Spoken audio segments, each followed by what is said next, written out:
I am often asked the question, Steve, because that's my name, what is the most valuable lesson you've learned about success and happiness? And without any hesitation at all, my response is always, never, ever use your words to describe a challenging situation. Rather, always use your words to change your perspective of a challenging situation. It just makes sense. We need to be really especially careful about the words we speak out loud when things aren't going the way that we want. Yes, it's true that what you think is what you get. But what you say out loud in the midst of troubling times has even greater, much greater impact. Although it may be possible to convince yourself that, you're trying to stay positive when the situation calls for some good old-fashioned angst. But you need to understand that what you say out loud during those tough times will very well make the difference in the long run on how long you remain into that negative situation. The words that you speak amplify your feelings.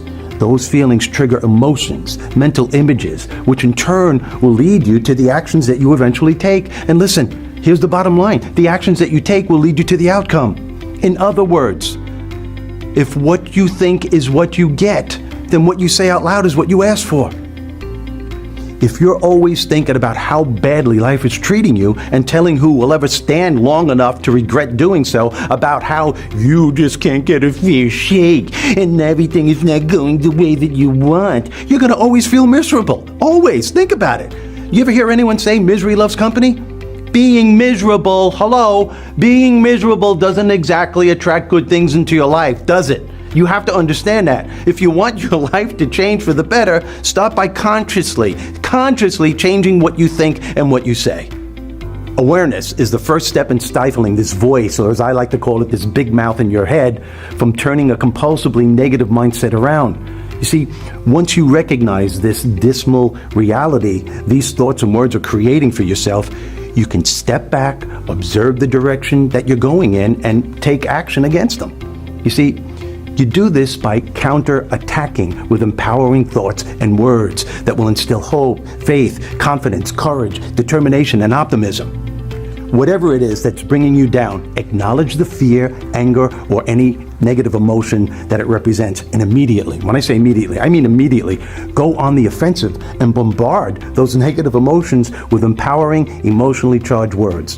And if you're worried about someone catching you talking to yourself and thinking that you're a nut, it doesn't matter. Just jump in your car, close the windows, take off, and give that big mouth inside of your head a piece of your mind. And I dare you to have fun with this. Have a New York attitude. Hey, I know you're there, and I know what you're trying to do, but it won't work. You want to know why? Because I'm in control here. This is my life. I get to choose what thoughts that flow out of my mind. I get to choose the words that come out of my mouth. But most of all, I have a force, a power in me that is bigger than anything that you can throw at me. You understand what I'm saying here? I'll hit you in the head with a Buick. So go ahead. Hit me with your best shot. One thing is certain. I am going to prevail.